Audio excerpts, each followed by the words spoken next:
And welcome back, everyone. Welcome back to another edition here, another broadcast on the CranKy Ducklings. I'm Coach VIP. With me, I'm joined by these amazing players by the view in the chat, by my plushes as well. Welcome to the FSL Showmatch Pros versus Joes. Shout out to the Family Star League. For those who are unaware, FSL, the Family Star League, they've been running events for a very long time, or I should say, Psystorm has been running events for a long time. Has been running FSL events for quite a number of years, and they usually do vary things up. Sometimes they have, you know, a GSL kind of like format tournament with the group stage and the playoffs. Sometimes they have these big team league matches with some drafting involved as well. But here we have something different. Here we have the Pros versus Joes edition of the FSL. Essentially, every single edition, and there are many planned ahead of this, they're going to be bringing in a pro player, and we do have a plethora of diamond players, of FSL players, to go up against them. This is kind of in line with what we've already been covering when it comes to the La Comunidad show matches. What I'm referring to is that we've already casted a couple of show matches featuring MC, Bjorn, Dark as well, and Sue.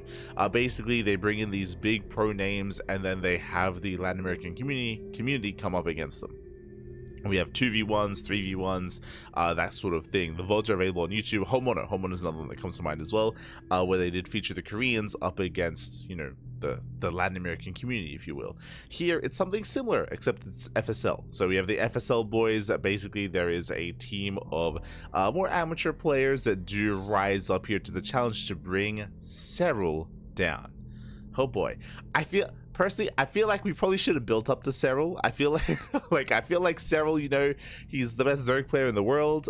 So I feel like we're peaking early, but I mean, you know, regardless, it is a fun event nonetheless. And I believe this was the initial proof of concept, to see how it would work, to see if anything would have to be refined, to see how things turn out and how comparable and how competitive this is. So let's go.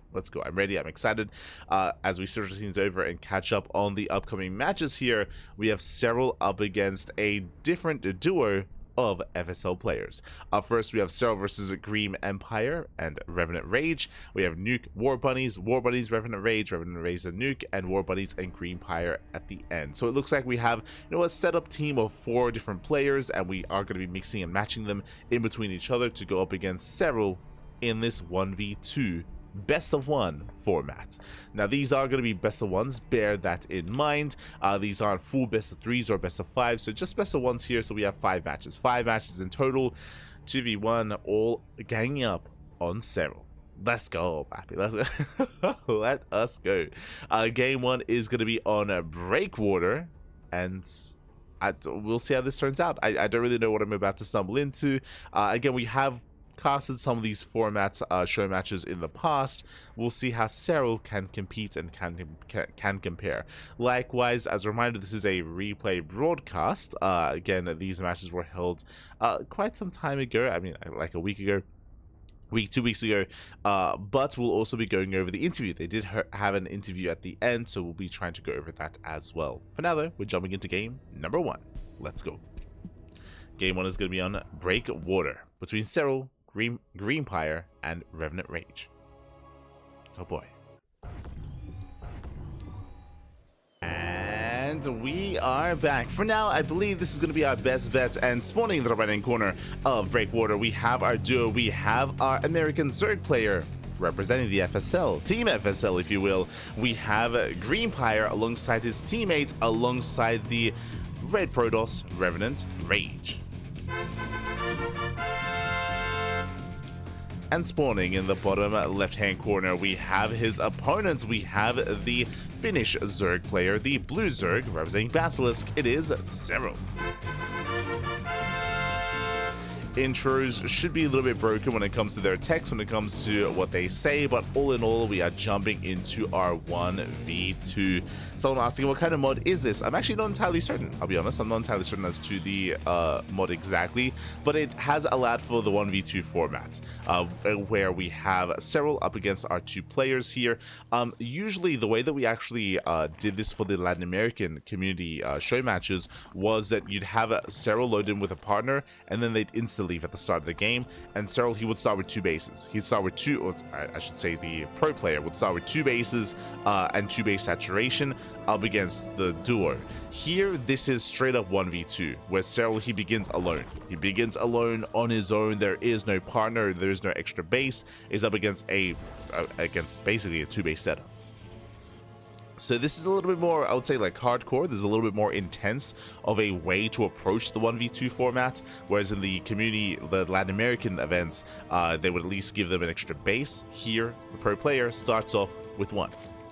From here, though, welcome on all to Breakwater. Breakwater is a 2v2 map, from my understanding, and I believe it's one of the newer 2v2 maps as well, so it's great to see it here once again.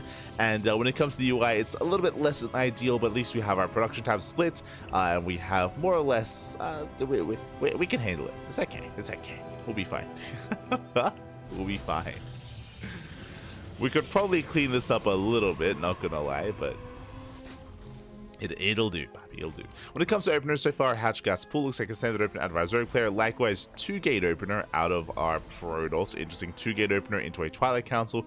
This is a little bit inefficient from Revenant. I say inefficient. This is more of an aggressive start from RevenantRage.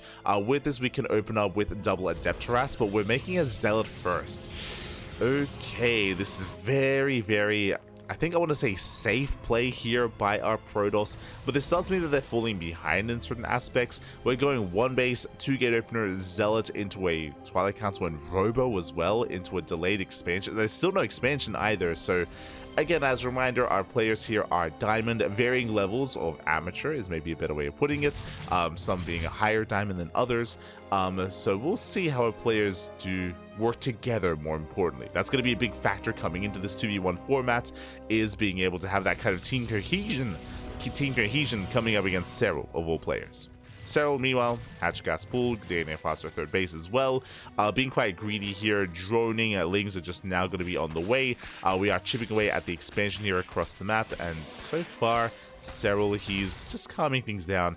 We have our first tech of choice, going to be charged here from our Protoss player, but again, this is very late. It's really late charge comparing to like what our setup was. Shield battery on the way as well. I think what bothers me the most a little bit here when it comes to the opener of RevenantRage is that this is a 2v1, and this feels like he's playing a 1v1, as in like with the early Zealot, with the early shield battery as well. You have your partner to help support you. You have, you know, you have Greempire here to help you out when it comes to Ling aggression and Ling harass. Speaking of, there we go, Banelings are on the way, Adepts move down, which is why it feels like a bit of an overreaction opening up 2 gates and opening up shield battery when you have your partner to help you out when it comes to early game defense. Serral, he does rotate over towards our right hand side, heads into the mineral line so far, getting a drone, nothing major. 1 drone goes down. Likewise, a unique 3rd base was taken here by our Zerg, by Greempire. Because of that, Serral, he, I believe, hasn't scouted. Oh, is he about to? He's not. So he hasn't scouted, he hasn't seen the 3rd. It's almost a ninja base here, as it is very far off to the side, but there we go, is found. A drone is going to be going down. Nice pick off here by Serral once again. Behind this, Greempire is going into, from Banelings into Roaches. Interesting. So once again, it feels like we're taking in one direction, then kind of switching gears into another. Ling Bane opener into Roach play. Do we not have Bane Ling speed? No shot. Okay, we do. Okay, we're all good. As Lings get across the map, they try to threaten the Queens. There should be a transfuse. Yeah, there we go. 1 transfuse available. Queen going to be barely staying a little bit longer. It is eventually going to go down. Up. Oh, can he get it? Barely not. The Queen does survive. Back at home, Serral, he holds. Serral himself is also getting into Roach play. Likewise, Greempire is trying to keep up with that Roach aggression. Lings get across the map. Once again, more drones going to be going down.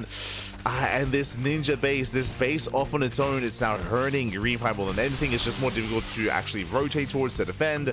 Lings, they will be dealt with eventually by these Banelings. Oh, they are dealt with, but still better trades with Serral. He does stifle the economy. He does contain Greempire onto 2 bases. At the same time, Lings, they come in from left-hand side, and once again, we are struggling to defend. This time here at the 3rd base, no side defense. So there's a shield battery here towards the main base, but not here at the, I said 3rd. This is the natural base here of RevenantRage, and because of their slow expansions, because of how delayed this natural is, they're not really a factor. I'll be honest, they have 2 gateways, they have charge, they can't really warp in too much. They're not really going to impact the game state here, or at least the fights, in any major way anytime soon. So Serral is enjoying himself, he's getting a solid economy, he has a better economic game state than any individual player. I say that, we do see that Greempire is finally getting up to full 3-way saturation, likewise Serral is there as well.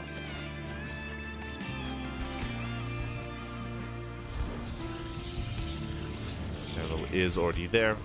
Getting behind this, double evo chambers, double upgrades on the way from Greempire. Triple evo. Let's go! Triple even chamber even. Okay, we even have one here at the natural. Getting into all the upgrades. Well, calm down. Oh my god. What's another evo chamber? From here, getting into upgrades, getting to roach production. But Serral, he's kind of looking comfortable already. Getting a 4th expansion, his 4-base setup is very well secure. 1-1 on the way. Roaches are building up. And on the flip side here, are we ready for an assault? Are we ready for a push? Because Serral, he's gearing up for one. Gearing up his Roach Ravager. Ooh, a bit of a miss rally here by Greempire is going to be, does notice, does pull his drones back.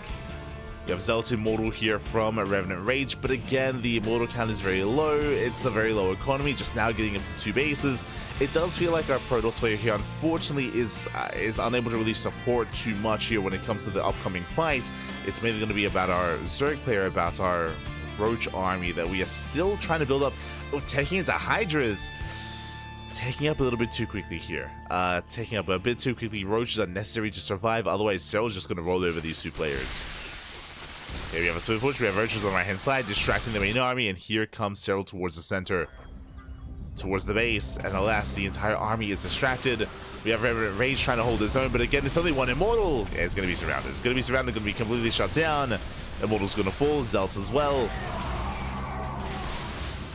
And with that, there's barely an army left here from the Protoss. There's 1 Immortal remaining. Another shields! Nah, the shields get triggered, gets targeted down. Likewise, behind this, we have Greempire stepping in. Moving forward with his queens, but no creep. No creep, no transfuse. This army is vulnerable, and Serral, he knows it. And he's going to sub-step forward. He's going to sub-step forward. He's going to dive on top of the army here. Queens are falling one after the other. The Biles! Oh my god, they connect. And in the opening match here of the FSL 2v1 Joes versus Pros, the Pro is going to take the win. He's going to take the win. He's going to snowball out of control. There's just nothing to stop him. Does step forward, takes down the Queen. And with that, Serral is getting out of hand. He's getting out of control. And again, at this point, it is a 1v1, and Serral is overwhelming. Greempire did end up in a decent economy here, even up to 4 bases, but maybe a little bit too greedy, did take a little bit too long to focus on their army, and there it is, GG, well played. Less than 3, Pappy, less than 3. Greempire does tap out, and RevenantRage soon to do so as well. GG. GG, well played. Serral will take the first win. We go.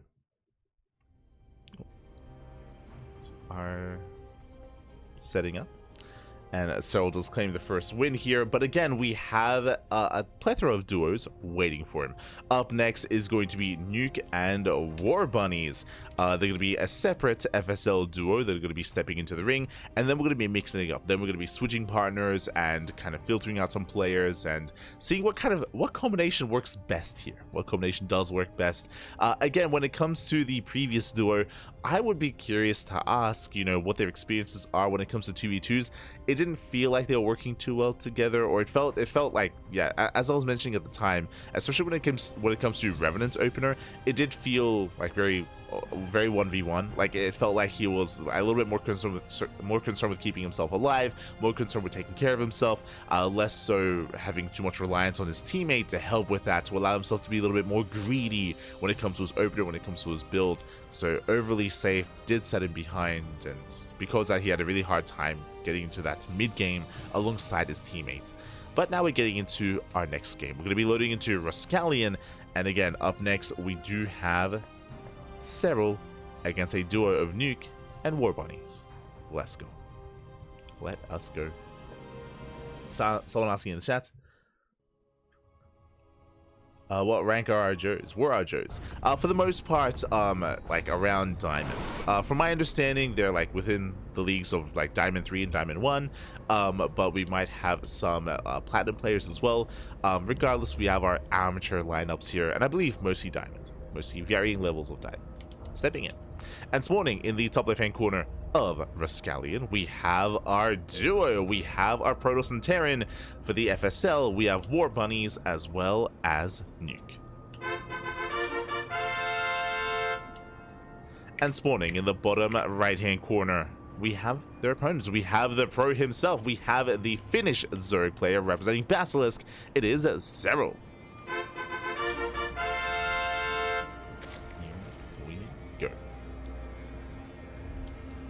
To jump in. So far, so good. So Rascallion is one of the, I mean, it's one of the 2v2 maps that's been in the map pool for a very, very long time. And the added benefit of this map, which is similar to the previous one, which we didn't really get to talk about, is the shared main. But not just a shared main, we have a shared natural as well. So I want to say that, yeah, I want to say that our players should be feeling a little bit more confident going for more economic openers, and already a better start here. You can see both Warbunny and Nuke going to be working together, walling up and walling off here on the low ground, setting up for faster expansion. So already it feels like our duo here have a little bit more experience even working together in 2v2, maybe on the 2v2 ladder. So already I'm feeling a little bit more confident here in our Joes. Let's go, baby, let's go. Already stepping it up. Likewise, we have Serral going Hatchcats pool. Standard opener. When it comes to this format, we haven't really spoken too much about like the 1v2 setting, but what I will say here is that when it comes to this setting, when it comes to Serral going up against two other players, I do think that Cheese is going to be almost an insta win. Like I can imagine like ZVZ, Serral versus two Zerg players, and they both 12 full, or they're both 13-12. I'll be honest, I don't think there's a way to survive that. I don't think there's a way to stop that. Even with good control, you're limited by the units that you have available. So I appreciate that for the time being, at least, we haven't gone for any all-ins or any rushes. I do think that's a weakness, at least in this iteration of 1v2. I mentioned before that the way that the Latin American community kind of solved that is that they would have a partner join Serral, for example, then insta-leave, which means Serral would begin with two bases. He'd begin with two base saturation up against two players with individual one base saturation instead, to help like make up for that kind of scenario, make up for that setting. Because otherwise, in the straight up 1v2 that we're seeing here, I do think that early game rushes and like proxies and cheese, I don't necessarily think that Serral can or a pro player can survive against that. But I mean, we might actually see that at some point in these show matches. For now, we're just probing up, getting up to 2 base saturation, working up towards a longer game state, which I appreciate. I do appreciate. Is going to be a Stargate opener here by Warbunnies. Going for Stargate into our Dimension Oracle. We could open up like Void Ray first. Okay, there it is. Void Ray first. The goal should be to hunt down these Overlords. Hunt down the Overlords to deny vision and to keep Serral in the dark. Likewise, we do have our Terran player here just opening up 1-1 into a faster TC. I appreciate this overall economic builds. Standard opener out of our Protoss player. A little bit more of a greedy build here by our Terran player, going 3rd CC before Starport. I say 3rd CC before Starport. This is 3CC 2-1-1. Mate, Nukes, he knows some builds. He does know some builds. Okay, so with this, this is a unique variation, is what I'll go that far. So it is 3CC 2-1-1. So typically, the purpose of a 2-1-1, the reason why you would get a second Rax before the Starport is to rush into early stim into a heavy bio count. But we can see there's no add-on swap. We can see currently the tech lab is on the factory. We're going for an early tank, which means we're going for a delayed stim here from Nuke. So it isn't going to be that early stim timing that we would expect. Unless, actually, do we add-on swap? Unless we add on swap to rush into stim. As the tank has arrived. Starport's on the way. And so far, I don't see an add-on swap here. So, again, okay, there we go. Gonna be building the tech lab on the racks instead. So, this is a bit of a more inefficient variation of 3C 2-1-1, but I appreciate it nonetheless. It is what looks to be a bit of a safer start instead. And this is where, like, this is a little bit inefficient. We invest into the early tank to defend against something like an all-in, but there's nothing coming.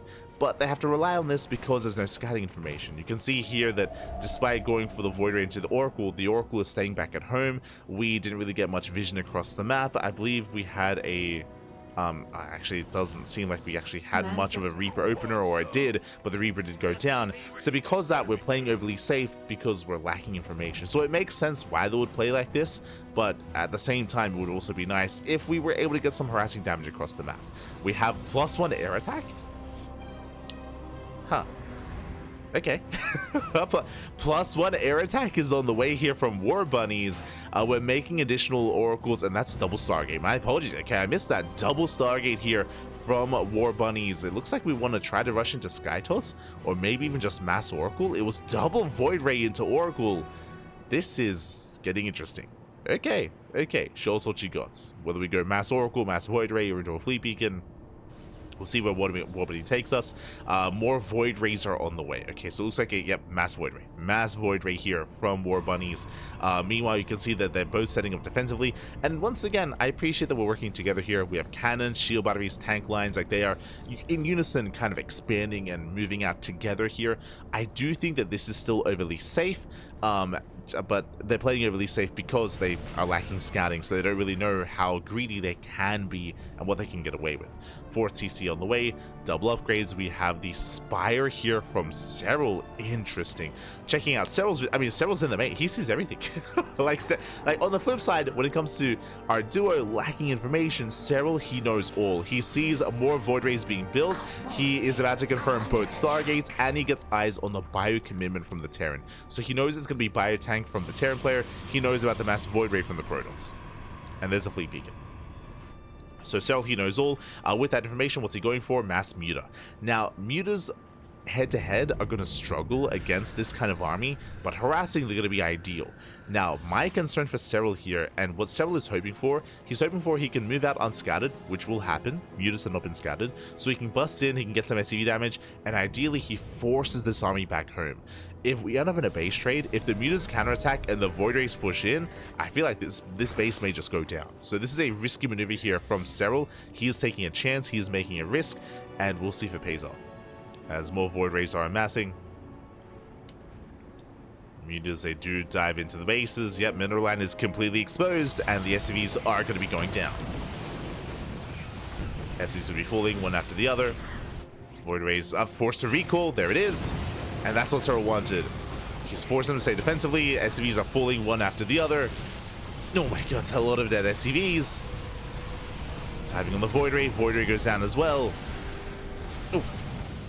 Catching up the Oracle. The turrets are on the way, but they're not going to finish. Not going to finish. Not after this here. That's going to be, what, 16 SCV kills already? Oh. And they just have to avoid the Void Rays. They just avoid the Void Rays. They back off. Once they arrive, you just respect them. You kite away. You catch out a couple of free mules. And so far, Serral does trade well. He confirms the carrier production. Oh, and we do see the Terran knocked down to 47 SCVs. That's 2 base saturation.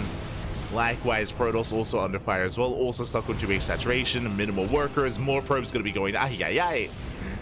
More workers going to be falling. And between the two of them, oh god, that's quite a lot of dead SCVs. I didn't realize how many. I assumed an entire Mineral Line, but more workers are going down. Tanks getting caught on siege. Oh, the tanks! No! The tanks are on siege! I was going to say over 40 dead workers here between the two bases, and we're still going up. We're still going up. 40 dead workers. Now Void Ray is going to be falling as well. And the Mass Muta is getting out of hand. And at this point, at this stage, even though we're getting into Skytoss, Mutas, they can fight. Yeah, they've hit critical mass. They can just turn around. They can fight the Void Rays one after the other. Void Rays is going to be falling. Likewise, Carrier does come in. We could honestly dive on top of the Carrier as well, but there are some Stalkers to support. And alas, Serral, he will respect those Stalkers. He will retreat. He will back off. The Bio Army having a hard time keeping up. We have CCs floating all over the place. We're on a 3-base economy here, but we're trying to rebuild as many SCVs as possible. Still in shambles here. Still barely any saturation in the main base, and the aggression continues as Serral, he does go for another Link Flood. Now, he cannot fight the Bio head on. He's going to go for it, though. He's crazy. The Marines, they stim and they win. They shut down the Lings. Without Banelings, the Bio army is terrifying. I mentioned this before that Serral, he cannot fight the main armies head on. He has to harass, he has to counterattack.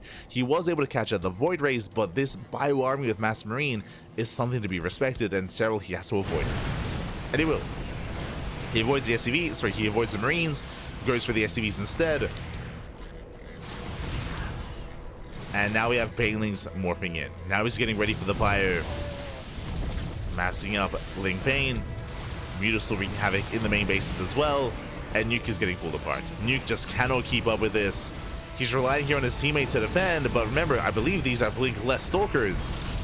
Yeah, that no Blink. Blink was never researched. Twilight Council was never thrown down. Remember, it was meant to be pure Sky Toss. And my big criticism at this point, you have confirmation. It is mass Muta. We're not stopping Muta production. Phoenixes.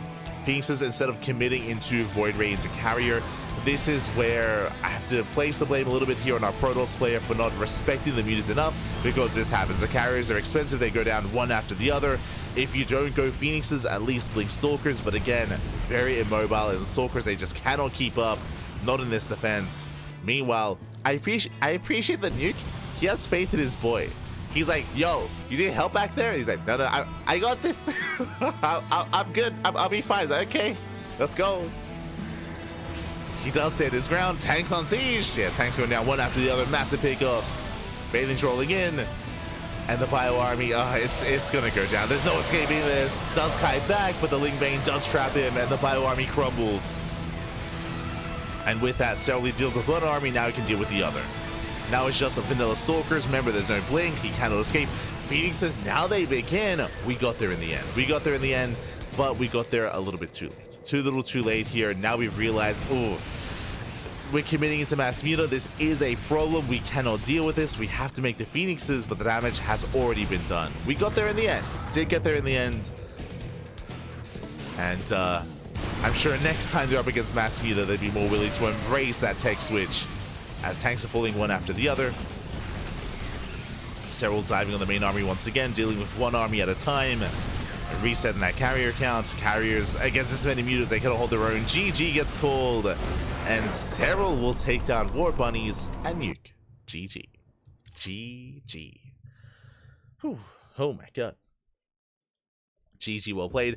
I do believe that Nuke and Warbunnies, they did work a little bit better together here compared to the previous duo. I think they were able to hold their own.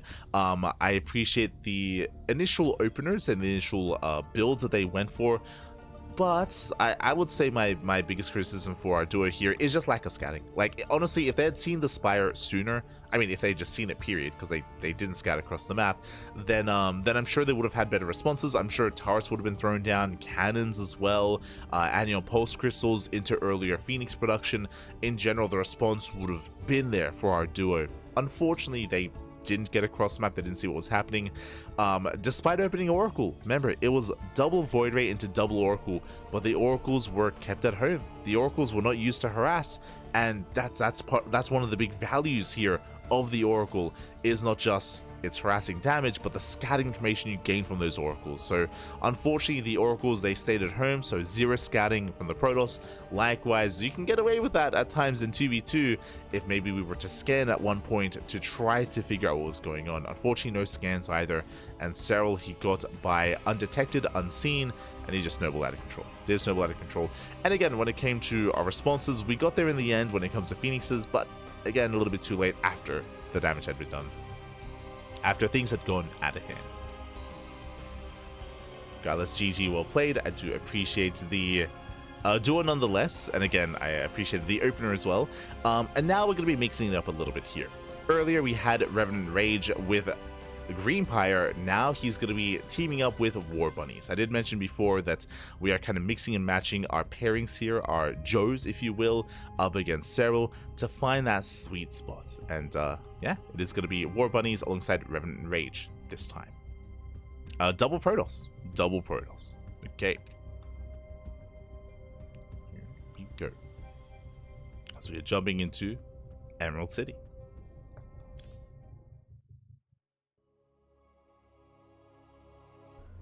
They still look so much stronger. They do. Like, I did appreciate it. There was more of a back and forth. And even Serral was feeling threatened at times with the Mass Marine. Unfortunately, they were just stuck at home, but here we go. We're getting into our next game. We're getting into our third matchup of the night, and spawning in the bottom right-hand corner of Emerald City, we have our Protoss duo. We have RevenantRage alongside Warbunnies representing the FSL. The Joes, if you will. The Joes. And spawning in the top left-hand corner, we have our Finnish Zerg player, our resident pro this week, this edition, representing Basilisk. It is Serral. You don't get better than this. You don't. Jesus. Bringing in the best Zerg player in the world, Serral, stepping into the ring. From here, going hatch first. Meanwhile, ooh, okay, we're setting up on the low ground. Now, I would want to believe that RevenantRage was most likely watching the previous matches and watching the previous series, and I believe they are in call with each other. They are in voice call, they are in VC. And we have both RevenantRage and Warbunnies setting up on the low ground. So we have low ground wall-offs, low ground setups to get ready here for faster expansions. Once again, 2-gate opener out of Warbunnies. RevenantRage going for potentially something a little bit greedier here. Going gate cyber expands.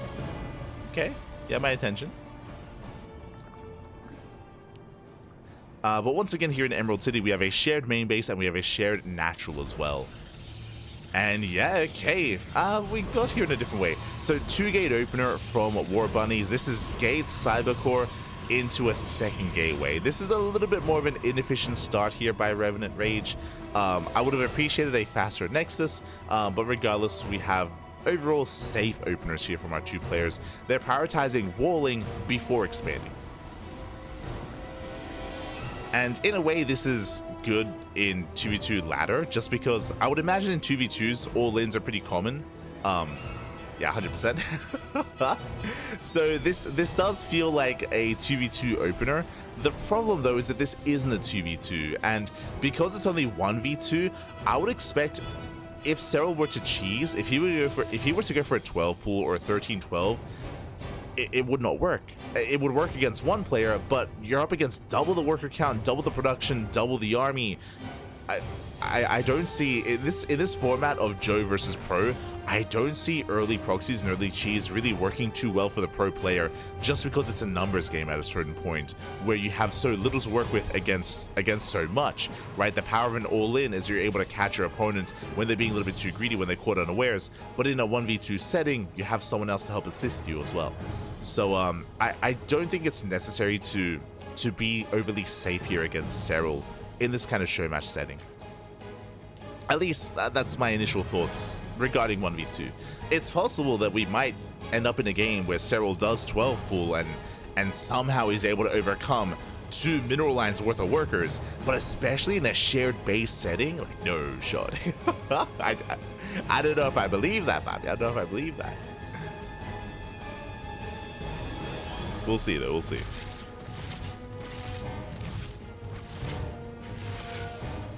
For now though, we have RevenantRage dipping into the main.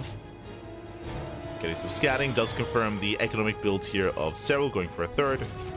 So hatch got split into a third base. Again, pretty standard economic setup here from Serral.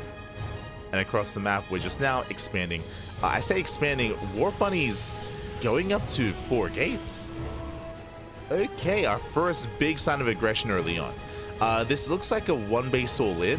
Again, the natural was heavily delayed here for Warbunny. I mean, it's non-existent. It's non-existent here. We have charge on the way from RevenantRage, throwing down extra gateways, getting his natural saturated, but also getting up to 4 gates. So, yep, it looks like we're all-inning. Okay, it looks like an all-in here, and I do think that all-ins are going to be really powerful in this 2v1 setting. 100% from the Joe's side of things. I feel like all-in's going to be weaker from the pro side, but they're going to be so powerful here from the Joe's side, and we're going for it. So we have a 1 base all-in from Warbunnies. We have like a 1.5 base all-in here from RevenantRage. We have charge wrapping up. Warbunnies has no upgrade, so they're going to be vanilla stalkers alongside charge lots. Warbunnies has the stalkers. RevenantRage has the zealots. Lings, they attempt to surround. They catch out. Oh, barely not the zealots. And again, like, this army is just huge. we spoke about this before, but I do favor trying to all in the pro here, just because it's a numbers game. And yeah, Spine Crawler's on the way, Queens are setting up, but alas, the Zealots, the Stalkers, they're gonna break through this. They're gonna bust through this in the end. Spine Crawler's gonna be falling. Lings, they do get a pseudo surround here on some of these Stalkers. Not bad. 2 Stalkers going down. The Zealots as well. Nice surround. Serral, he gets a surround. Oh my god. This should not have the Zealots. The Zealots are too late. This should not have happened. Stalkers, they get cleaned up. No shot in Serral. He's holding. He's holding on. Will lose one of his Spine Crawlers, but the other does complete. The Queens, they barely hold on. And that was a clutch hold out of Serral. Oh my god. You could argue we were a little bit premature. We needed more Zealots. We needed more Zealots here to just support the Stalkers. Or you could argue as well, on the one hand, did need more Zealots. On the other hand, Warbunnies got too excited. Where did he go? He attacked further into creep despite not having these Zealots, so overly confident. Just overconfidence there from Warbunnies. He dove too far in, he got surrounded, he got shut down, and Serral, he holds. And now suddenly, our duo are in a rough position. Suddenly, Serral, he didn't lose any economy. He's on a solid drone count. He's on a 2.5 base setup. He's joining up to 3 bases, and Warbunnies is stuck on 1 expansion. Warbunnies stuck on 1 expansion. Likewise, RevenantRage just now trying to saturate his own natural as well. After surviving the all-in, I want to say that Serral is in a better position. He is in a better position here. Whew. He weathered the storm, Pat. He was crazy. Did weather the storm. Behind this, getting into Roaches, getting into Roach Ravager. Again, that was a clutch hold. And we have RevenantRage taking up into Storm. Okay, so 2 bases. I mean, he has a better economy. He can get into Storm. He could also give some of his resources to his teammate to help him along. As again, Warbunnies is going to be a non-factor for the near future. Again, he has Vanilla Stalkers, 1 base, just now trying to take up in towards Charge himself. Interesting choice. Prism gets across him to harass. We have the Zealot drop, but the Queens will zone. And Serral is holding.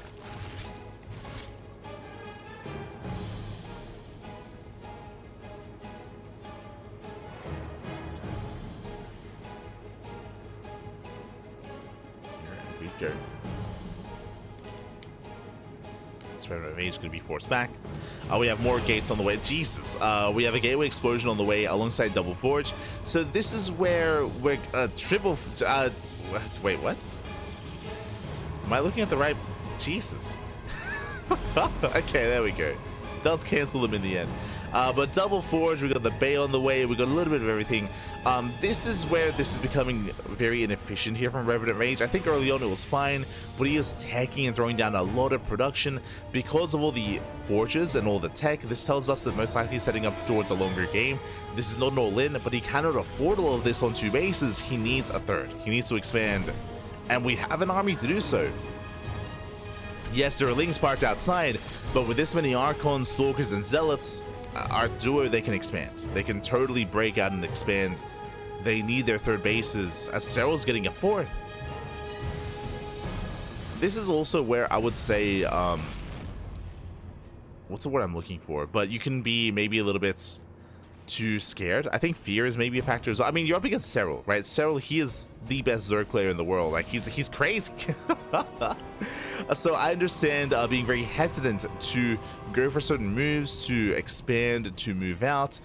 We even saw that in the last game, where both the duo of Nuke and Warbunnies, they weren't really aggressive. They didn't push across the map whatsoever. They didn't scout, maybe being a little bit too fearful of Serral. Likewise, I feel like our late expansions might be alongside those lines as well, where we can totally expand and take a 3rd base, but we are being very, very cautious about that. Overly cautious. I think that's maybe a better way of putting it. Instead of being scared, just being overly cautious against Serral, and is allowing Serral to get away with a greater economy. And now taking into Lurkers. Like, Serral's in a beautiful position here, and both our Protoss players are kind of struggling to maintain themselves. To make up for that, I do like the gold. The gold is a good way to recover for a late 3rd, but I'm concerned because, mate, Serral, he's on a Hive. He's already at Hive tech. We have Hive upgrades on the way. Serral, he's pushing. This gold base, it's too late. It's not going to get up and running. It is too little too late here for RevenantRage. And last Warbunny still trying to break out, still trying to expand. The Lunkers, they have arrived. Do we have any detection? We have double Stargate on the way from Warbunny. Let's go. Working towards Sky Toss. Getting there. The go base is going to be denied. Stalker's being somewhat active. Remember, there's still no blink. And Serral, he is amassing his army, getting ready to push right down mid. Now, pushing into this is not going to be easy, but Serral doesn't need to. To be honest, the win condition for Serral can just be denied the third. Just be contain the two players. Oh no, the Colossus! Colossus is going to get caught out. Massive pickup. First Colossus goes down. Nice storm here on the Lings. Storm does pop off. But the Stalkers are zoned away. There is the Observer with the main army, with at least Revenant's army. I like the idea of attempting a surround, but Warbunnies is still not recovered. Warbunnies is still on Vanilla Stalker. And Charge Lots. Ooh, the Spine Shots are brutal. Yeah, breaking down that choke point.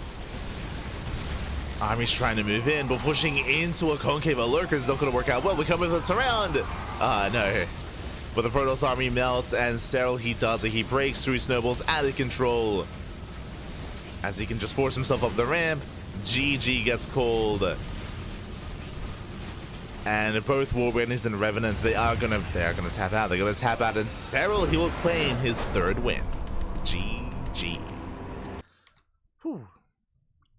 GG, well played. Serral, he will claim his third win. He will take down Warbunnies and Revenant. Very impressive defense there by Serral. I'll be honest, I did like the mid-game of Nuke and Warbunnies last time, but here I was favoring Warbunnies and Revenant with their all-in. I was favoring their all-in. I was favoring their approach. I do think that was very powerful, but if you recall, as we saw, it was a little bit mishandled. I would say that they probably had to wait a little bit longer for extra Zealot reinforcements and then come in together. It did feel like they got a little bit too ahead of themselves there, and the Stalkers, they got surrounded, they got caught off guard, they got shut down. With that, GG. GG, well played. Serral, a very impressive defense here, able to survive the aggression, able to catch out the army one at a time, and with that, Serral does it again. He survives the all-in. Impressive, Bobby. Impressive. GG. GG, well played. And that leads us into our next pairing. Okay, we have RevenantRage, this time not with Warbunny, this time with Nuke. So we have another PvT duo, but a different setup here of our Protoss and Terran going up against Serral. We're going to be loading into Yellow Jackets. Let's go. Let us go.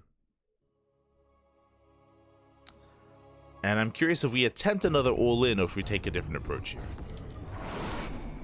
Spawning in the right-hand corner, we have our duo of Joes here. We have our Terran, we have our Protoss, we have Nuke and RevenantRage for the FSL. Representing the FSL. And spawning in the bottom left-hand corner, we have their opponents. We have the Finnish Zerg player, the Blue Zerg.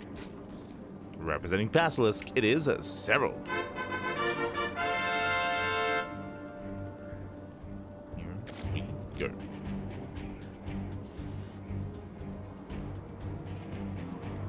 And so far, once again, Yellow Jacket is one of the newer 2v2 maps in the map pool. I say newer, I guess it was released maybe a year ago, maybe less than a year ago at this point, when the 2v2 ladder map pool was revamped.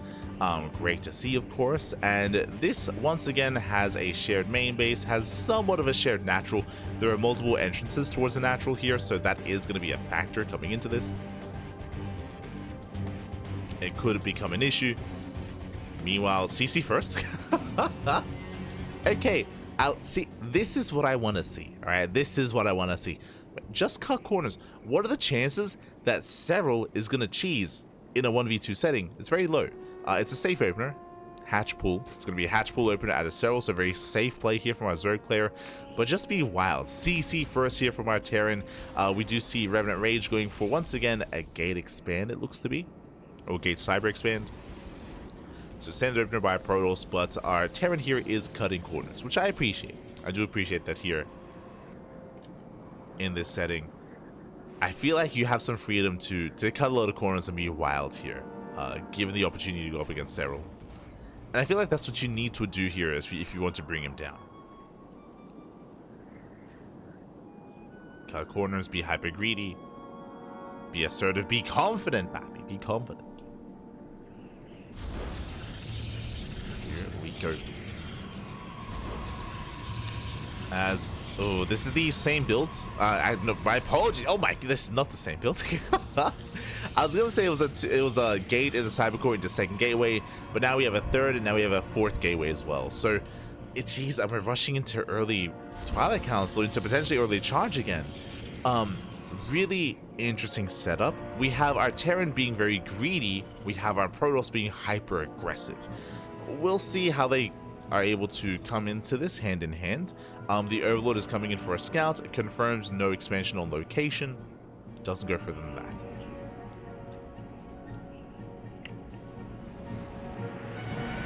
Does not go further. Serral setting up here on the low ground. And we have our 4 gates set up here from Revenant. Not just 4 gateways, we have a proxy as well. And we're going into DT. Okay, it's going to be 4-gate DT rush here. I mean, going to be 5 gateways, I would imagine, with that proxy. So, hyper aggression here from RevenantRage. We have an early Roach Warren from Serral. Serral, he confirms there's still no expansion from the Protoss, so he knows something is wrong. He hasn't seen the build, but he knows that there's no base, and that is enough of a tell. He sees Terran has expanded, and now he's going further in, and Serral, oh no! He was going to scout, but the Marine will deny it. Yeah, the Marine does deny the scout. Serral is in the dark. He's playing safe, going for an early lair before expand. That does mean that he has access to earlier overseers. Gateway's on the way. It's going to be close. It's going to be close. It's going to be clutch. Serral trying to go further in. But again, the Overlord is down to half HP. Okay, he does heal the gates. He does confirm all the gateways. This is already ringing alarm bells. Roach production has begun. And Serral up. Will he see? Up. He will. He will confirm the Dark Shrine. Whew. Does barely confirm. The scout is not denied. And the lair finishes up just in time for an overseer. Just in time. So it doesn't even need spores. And he's already on the ramp. He has a full wall at the ramp. Overseers on the way. Roaches are amassing. We have 4 DTs warping in. And they shouldn't achieve too much here. They can maybe kill the queens. Maybe. Not even. Queens back up. Roaches in position. DTs waddling in. And they're about to be met by the roaches. Yeah, they're going to be shut down. Force them morph into an Archon. And there's no saving this. There's no saving this. A nice shutdown here by Serral. He does clean up the army. And with that, our Protoss player is in a rough position. Very late natural and late saturation. So RevenantRage, he's in a very rough position here. He has to try to transition out of this and try to macro. What I will say, though, is that on the one hand, our Protoss players sacrifice their economy. On the other hand, Nuke, guys, look at rushing into BC. He's crazy. Oh my god. I was so distracted by the Protoss, and I think Serral was distracted as well. We did not pay attention to the Terran. CC first into 2-port BC. This can end the game. 2-port BC can end the game straight up. Just move across the map, kill the queens, GG. Like, we've seen this time and time again. Serral is going for a counterattack, but he has no idea what's happening. He has no idea what's coming. No. No. Ravagers are morphing in. I mean, again, this would be... I mean, Serral would be fine when it comes to killing the Protoss and even dealing some damage to the Terran. Now, what this can do is that this will most likely force a Terran, force Nuke to reveal his BCs defensively. The problem is they can just teleport across the map. And again, the anti-air here is very limited for Serral. He has queens and that's it. And he only has 4. And there it is. BC is revealed. Serral does no turning back. He has to commit. Biosite will connect. The Protoss army is going to be crumbling. The boys are being pulled. And back over, spores are on the way. Queens are on the way. Again, it is beneficial that he attacked here because he sees the roaches at least. But doesn't matter. Oh, as he teleports, yeah, he's on a timer. He teleports. Spores are not done. Drone's going to be going down. And these BCs, they're getting damage done. Now, at the same time, the Roach Ravager annihilates the natural of the Protoss, annihilates the natural of the Terran player, and is pushing into the main. Can Serral end the game with a base trade? Well, that's what we have here. We have a base trade. Serral pulls away, massing up his queens. Spores are finishing. Serral, he is committed here across. Oh no! He's committed with the DTs! There are DTs to defend, and there is zero detection. Oh, wait, no, there is. Okay. Whew. Overseer comes back. Does deal with the DTs, takes down the starports, and he's going for the other as well. He's denying any additional BCs. Very smart decision making here from Serral. Takes down both starports. Only 2 battlecruisers. Only 2. And this is manageable. The BCs are low. But the queen count is low as well. More BCs building up. Serral, he dives on the immortals, getting more economic damage. Serral, what does he have? He has 2 queens and a couple of spores. He's slowly leapfrogging forward. He saves the expansion. Roach Ravager killing more workers. Some SCVs were saved from the natural, bear that in mind. Which is also why I feel like Serral should be focusing on the Terran. I feel like the Terran is the biggest threat right now. Like, the Protoss is on a 1-base economy, that is true, but they can't really warp in too much. Yeah, more boys are being pulled, more probes are going to be going down. But again, Nuke saved SCVs, and he has mules as well.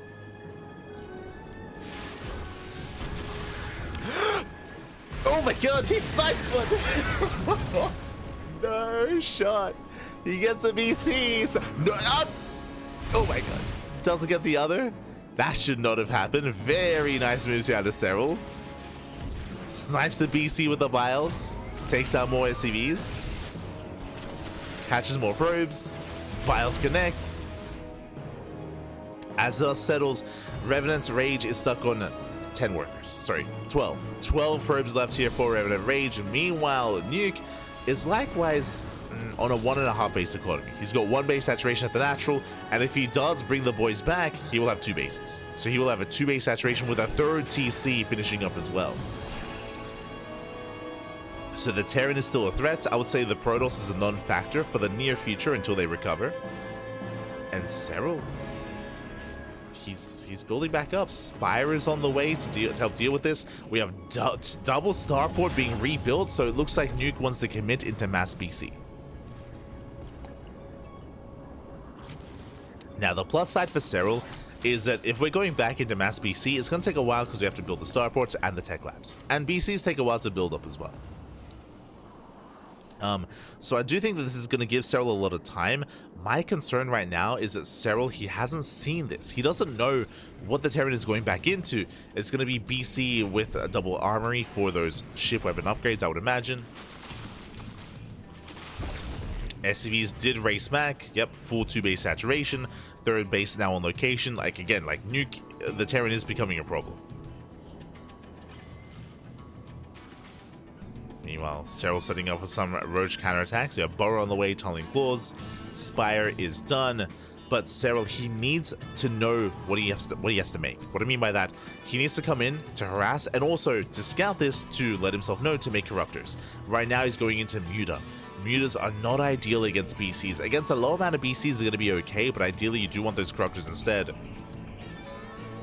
We'll see if Serral can get away with this. Roach is moving in, they catch out the Hellions. They should force a response by that BC. The problem is that seeing 1 battlecruiser is not enough, because Serral, he already knows that there's 1 BC. Serral, he didn't see the 2nd starport. But seeing the first one is a tell that he's going back into BC production. So that is a tell at least. Serral is aware. Roach is there burrowing in. Currently 0 detection. There are scans. There we go. Mutas, they hit the right-hand side. They distract the Protoss. Roaches going for the Terran mineral lines. There's the recall. Where's the Burrow? There we go. BCs are revealed.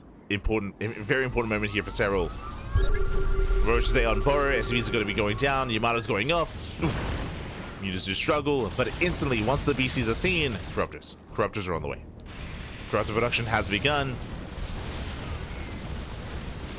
Roaches, they pop in, they pop out. They're pulling the Terran player apart. And I do think it's important that the Terran is targeted. That Serral, he targets the Terran. Getting more SCV kills, BCs, they teleport across the map. Oh wait, no, sorry, they teleport into the main. Oh. I mean, they will help defend. But the base goes down. The 3rd base does fall, and Serral, he's doing it again. He's pulling them apart. He's crazy.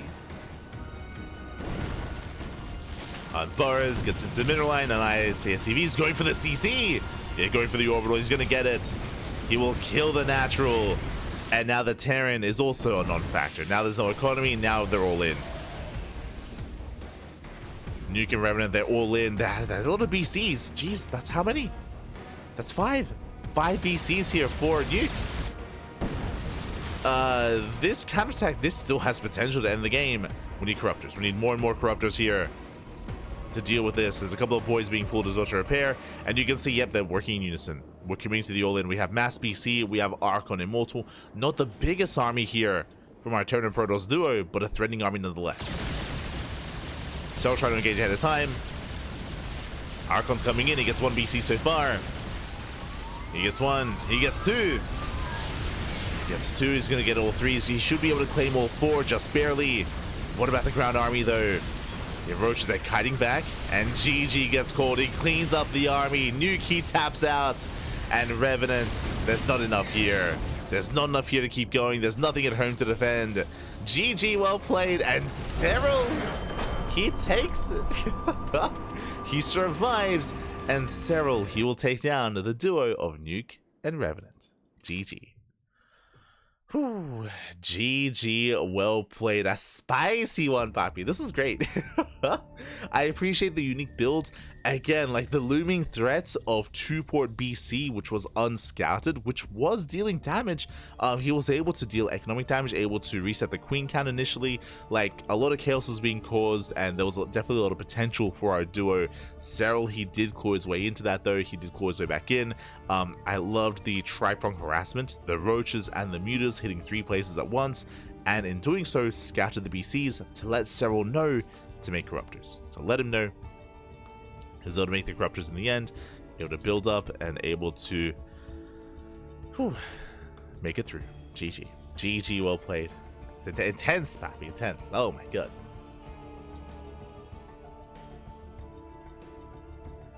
GG, well played. I mean, another Protoss could take a map over Serral. I mean, some of these games have been quite close. I'll be honest. Like the previous game on Emerald City, and even this game as well on Yellow Jacket. Like Serral, he was bleeding. Like he was not like untouchable against these 2 players. So, or against the previous duos that we featured. So there's potential. There's definitely room for improvement, room for growth. Likewise, I'm sure Serral, he's also adapting to the idea of playing and scouting 2 opponents and 2 players. It's all coming together. It's all coming together. And here we go. We're getting into our final matchup, our final pairing. We have a duo of Warbunnies and Greempire. Again, Greempire, who was featured at the beginning of the broadcast. And we'll see what his return looks like here alongside his Terran teammate. Let's go. Sorry, his Protoss teammate.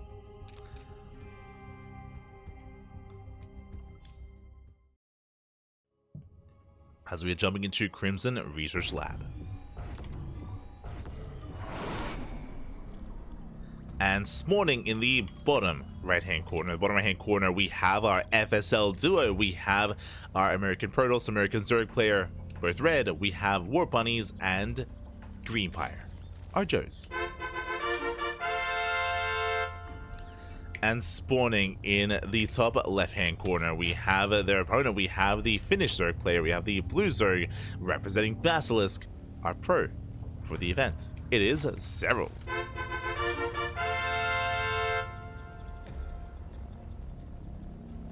We go. Whew, oh my god. But yeah, honestly, it's been really fun to see some of these builds, some of these strategies from our players almost working against Serral. I do feel like with some refinement and with some slightly better execution, some of those would have worked against Serral 100%. But Serral, he did Serral things. He was able to claw his way back into it. I'm most impressed by the Emerald City game. I'll be honest. I'm most impressed by Emerald City. And we'll see how we adjust coming into the final best of 1 of the event. Final best of 1. So far, Hatch first. Hatch, Gas Pool out of Greempire, standard opener. Likewise, Serral going Hatch, Gas Pool as well. Coming into Crimson Research Lab, we do have a shared main base. We have a very large natural, and once again, multiple entrances. We have a very wide entrance here on the right. We have a more narrow choke point leading into a pocket expansion. So because of that, we may even see Serral like indulge in a greater economy here. We'll see what third base he goes for. We'll see if he's able to maintain himself. What I will say though is that the natural base here and the third alongside it, very large, very wide, a lot of space here in these bases, and maybe not the easiest for a single player to defend. We'll see how our players approach this as Warbunnies gate expand. Gate expand economic opener out of Warbunnies. Meanwhile, we do have a Greempire going for, again, a standard opener. So far, economic starts. Do we embrace a normal standard game? That's a forge. Never mind. Yo, we cannon rushing? Gates into forge? Into cybercore? I believe there's no probe though. Huh. Okay, all right. Let him cook. Yeah. So it's an early forge timing, but there's no setup for a cannon rush. So early +1 into early charge. What's the plan back? Where are we going? Where are we dropping? Where are we dropping? So we'll keep an eye on our Protoss here. I'm still trying to piece together what the hell's going on here. Meanwhile, we do have our Zerg just taking a third base, droning up. Ooh, that is a very early Bailing Nest. A very early nest here from Greempire. He may be looking to Bane Bust. At least he should be. Like, there's no reason to get a Bailing Nest this early on. There is no reason. Does feel like a Bane Bust. Meanwhile, we do see Warbunnies going for a Stargate. Looks like he just opened up Forge to be safe. Once again, I feel like in the 2v1 format, you don't need to be this safe. You don't need these cannons. You have your teammate to help support you. Mate, your teammate's going Ling Bane. He's rushing Ling Bane even, so you should be fine. So I'm not too fond of this idea, but it does kind of lend towards the idea of maybe rushing into Sky Toss. Maybe that's the plan. Serral dips in. Serral does confirm the Stargate. Serral is aware of what the Protoss is up to. Meanwhile, Greempire is amassing Lings. And Greempire did drone somewhat, but not too much. 10 workers at the natural. Oh, Serral gets a full scout. He does scout the Bailing Nest. He knows. Does scout the Bailing Nest. Serral, he has no nest of his own. I worry for Serral's defense because we're link flooding. Yeah, we're going for the all-in. Greempire is going for the all-ins, going for the Bane Bust. Now, in ZVZ, it is so difficult to defend against a Bane Bust without a Bailing Nest of your own. In the mid-game, I'm referring to. Early on, it's possible with Queens and with early control. But this late into the game, Serral, no Roach Warren, he saw the nest. I'm sure Serral, he's hoping that maybe there's some droning going on. He's going to confirm and... oh boy, here comes the all-in. Here comes the all-in from Greempire, just mass Ling Bane. Serral back at home, he's got a Spine Crawler on the way. That's going to help, but I don't know if that's going to be enough, I'll be honest. There's no Roaches, there's no Balins, there's no nothing. Serral being so greedy this game. Yeah, he's being so greedy. Queens move in, there's no transfuse. Yeah, there's no energy. Lings building up once again, pushing forward. It's looking close. Nice target firing on the Bailings. He gets one, he gets two. He gets all four. He gets all four, but more are waddling in. They don't get the connections, but the Queens get surrounded. Oh my god, massive connection. Queens get surrounded, and Serral's been broken. He has been broken. You know, Warbunnies trying to get into his own Sky Toss, trying to get into his own build, but now Greempire, he comes in, he does punish the greed from Serral, he takes down the Queens, takes down the Spine Crawler, busts into main. The Oracle does come in for some support. Thankfully, Warbunnies, he's a part of this. Oracle goes down to the Spore, but it's about the Lings. It's about the Lings here, and again, Serral did cut too many corners, was a little bit too greedy. Looks like with reinforcements, he might be able to hold on, but alas, he has lost so much already here at the natural, and the Queens as well. And Greempire is still flooding Lings, still just flooding across the map. Still reinforcing. It's a numbers game with this one. He's overwhelming the Lings here of Serral. He breaks through that defensive line. GG gets called, and Serral taps out. The Joes, they've done it. They take down Serral 2-1. Oh, sorry, they take him down in the 2v1 on Crimson Research Lab. GG. GG. Ooh, GG, well played. Serral being too greedy towards the end there. Again, Serral, he even scouted the Bailing Nest, but he didn't throw down a Bailing Nest of his own, or he didn't start a Roach Warren of his own. Remember, he had 0 tech, purely Ling Queen and a Spine Crawler to hold. And in the end, Serral, he was overwhelmed. He was caught out. in the end, we saw the win from the Joes. GG. GG, well played. So, not a completely one-sided series. And honestly, this is almost like a 1v1. Almost. The reality is that I'm sure part of the greed of Serral was also because of the opener of his opponent, the opener of Warbunnies, the Protoss player, I mean, and not respecting Greempire's build as much. And with that, caught off guard, overwhelmed. GG. GG, well played. Whew, oh my god. And I appreciate that we were able to fight back. Maybe not in the way that I would have hoped with the Ling Flood, with the Bane Bust, but in the end it did work out well here. We had Serral looking dominant here throughout most of these 1v2s, surviving all-ins, getting into the mid-game, getting into a longer game state, even maxing out as well multiple times, but at the end was cheesed out by the duo of Warbunnies and Greempire. And Warbunnies, he was a part of it in the end. He had that one Oracle. He helped. He helped in some way. A little bit. did help a little bit, Bobby. A little bit. Aye. GG. GG, well played. Shout out to Serral, of course, for taking part in the show matches, and a big shout out to the FSL boys, for the Joes, for the FSL Joes, if you will, for likewise taking part, for pairing up as well, and for coming together to allow for this to occur. And I believe there is an interview to go over as well. I believe there is an interview. So I do want to try to set that up. That they did hold with Serral at the end. Getting their thoughts, and the thoughts of some of the players as well, I believe. Un momento. Un momento.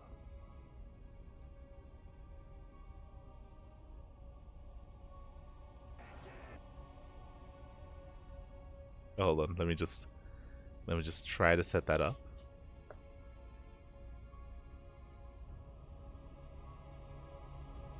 And then we can get that going. With that, and all right, do we want to go to interviews now? yeah, well, we can give them forward with the 12 Serral says he's ready. You know, not necessarily, not. Okay. I'm curious what they asked him. I'm curious what Serral's thoughts are when it comes to this format as well. Curious. Let's find out. Huh.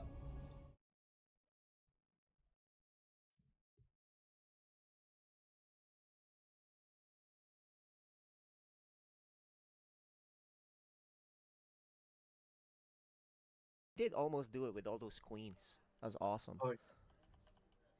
All right, let's bring him in.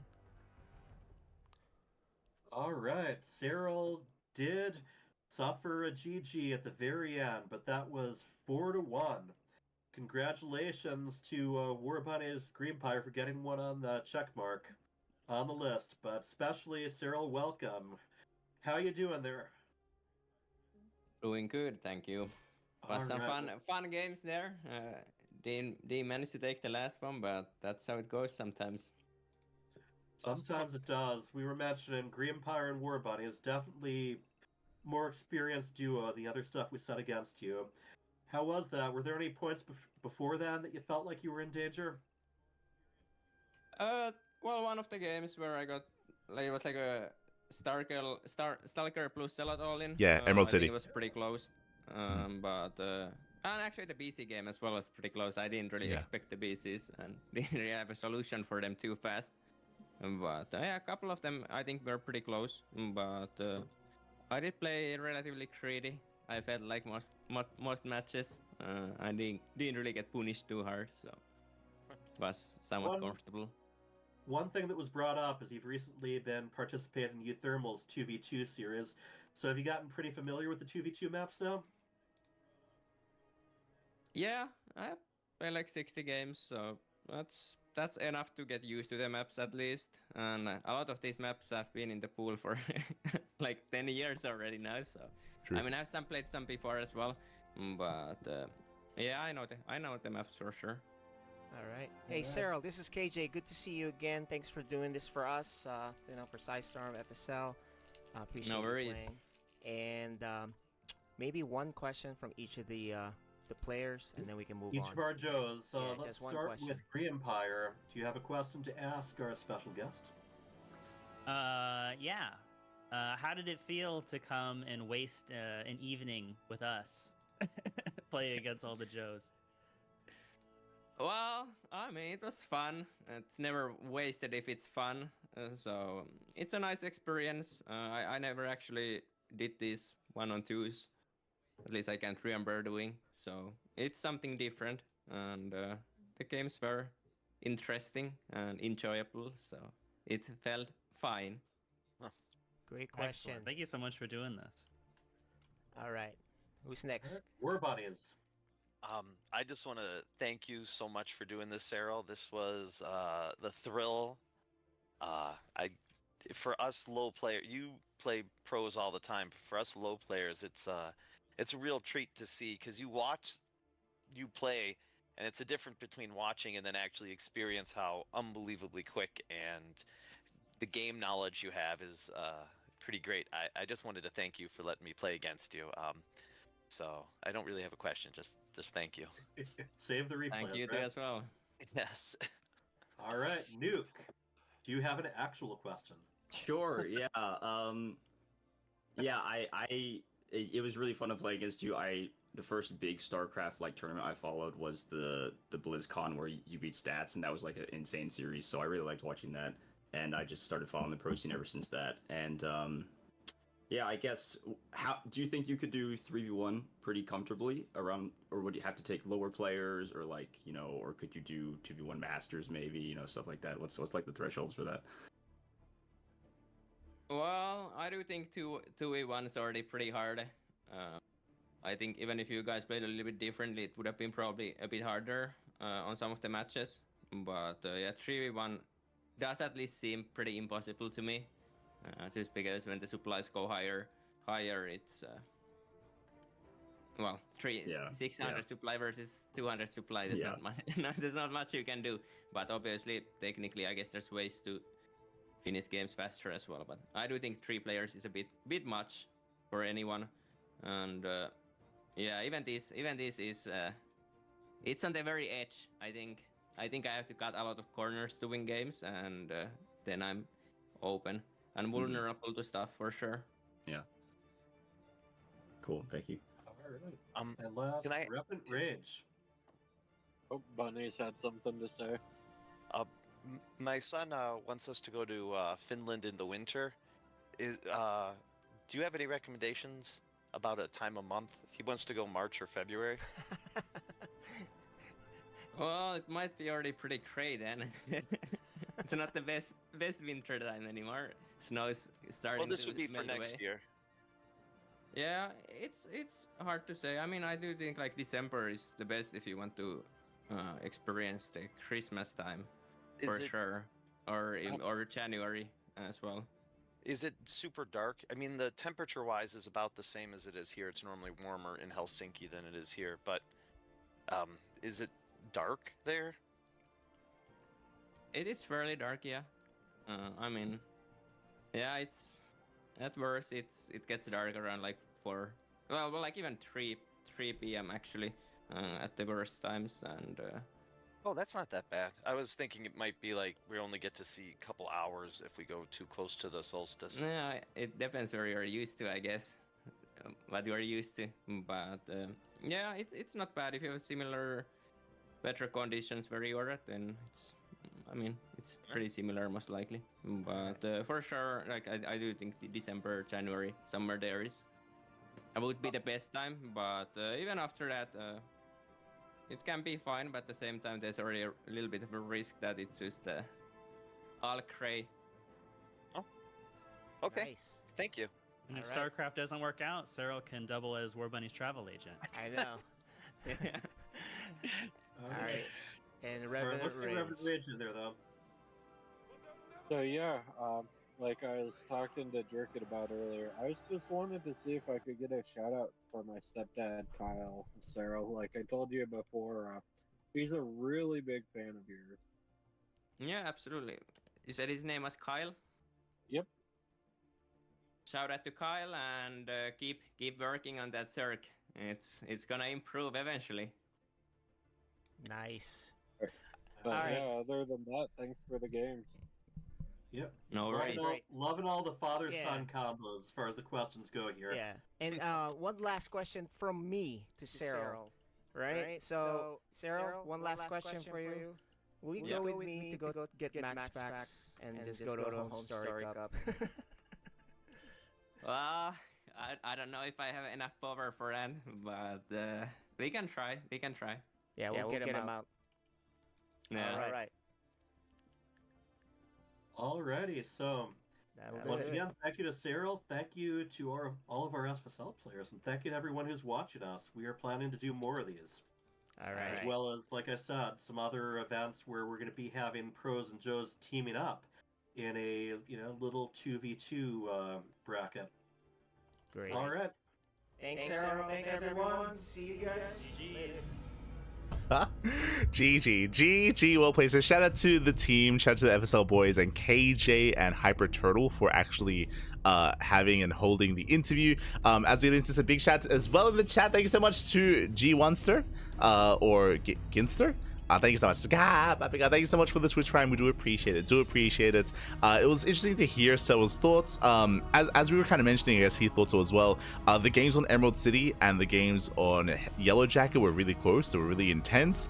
It was fun that they were able to ask him like what he thought about maybe introducing a third player for a 3v1 sort of kind of scenario. I would say that especially because they're the way that they're approaching this is straight up 1v2 where the pro player starts with only one base. I don't think it's quite possible. If they start with two bases, and I think that would be like a possible scenario, but looks like they're going to be limiting it to 2 players and again to diamond players as well. And yeah, honestly, I think they're really good matches. Even Serral himself said that like for some of those games, like if there was again like a slightly better execution or different decisions made, then they would have even gone the way of the duo. So I do think it's quite competitive. And what I'm most interested in here is that if it was as close as it was with Serral up against 2 players, how will other players look like here? Again, this is going to be like a show match series where the FSL team and the Psystorm team, they're going to be bringing in multiple players over the course of the next couple of months. I don't know exactly who they're going to bring in, but mate, if they get Serral, I can imagine Clem, I can imagine Max Pax as well. I feel like Max Pax is going to be a given. Maybe some of the Koreans, that I'm less certain of. I don't know if they're going to be able to like bring on like a translator to actually hold an interview for that, but at least from the foreign side of things, I'm sure they'll bring them on. I don't know about Rainer. You know, Rainer, he's busy in the Rift, Pappy, so I don't know if he's willing to play this. But I can see like Clem, Max Pax, and of course some of the other big European names, maybe Showtime, Skilless, Nikita as well. Definitely a lot to look forward to when it comes to how they approach the 1v2 setting, 1v2 format. I would have loved to have asked Serral if like, hey, who do you want to bring on? like who do you want to see go up against the FSL boys? That would have been a fun question as well to have heard his opinion on that. But regardless, it was great to hear from all of them as well. And to see Serral having a good time. Like, again, not the most serious of show matches, but a fun time nonetheless. How did Serral lose? He got all in.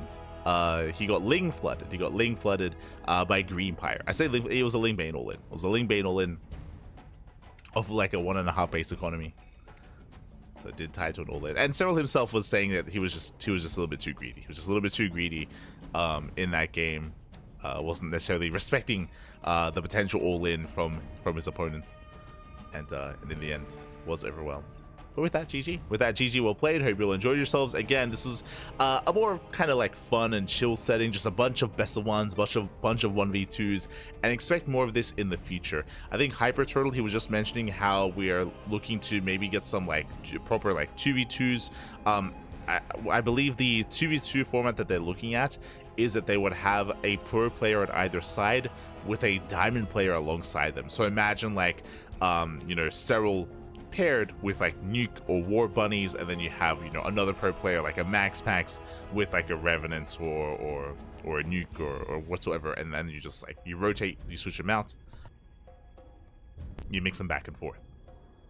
And what I would love if when that is to come to pass, I love the idea of hearing some of their communications, hearing some of their voice comms. I would imagine for the most part the pro player would be trying to dictate what the Joe would do. Maybe not. Maybe the opposite. Maybe the other way around. I'm sure they'd have a good time. I look forward to it. Do look forward to it. Otherwise, GG. Well played. Hope you all enjoyed yourselves. Hope you all had a great time. And again, look forward to more of these in the future. More of these Joes versus Pros. Pros versus Joes. Look forward to it. Get a bit of a shorter broadcast here this morning. After this, we're going to be wrapping up. We don't have another broadcast later on tonight. I believe our next broadcast should be tomorrow instead. If we have a look at our schedule here, bam, there we go. We have our weekly schedule. We just wrapped up with our Friday broadcast of FSL, and tomorrow we're going to be live with StarCraft Evolution League. That is going to be a show match. Between Uthermal and Classic. Thermal and Classic, they're going to be facing off in the SEL, in the show match in StarCraft Evolution. We have Sea Duckling Open in the evening. We have Sparkling Tuna Cup on Sunday evening as well. And I believe we have the Uthermal 2v2 tournaments. Uthermal 2v2 is going to be after Sparkling Tuna Cup. If you're curious, we don't cast the Uthermal 2v2 circuit live, but we do admin. We admin it, we work on it behind the scenes, and we cast the replays after the fact. So that's going to be a lot of fun. Some more 2v2 action coming at you Sunday evening or Monday morning. At least here in Australia. I believe it'll be Sunday evening in Europa. And in the Americas instead. So look forward to that. So plenty of StarCraft, plenty more StarCraft to come.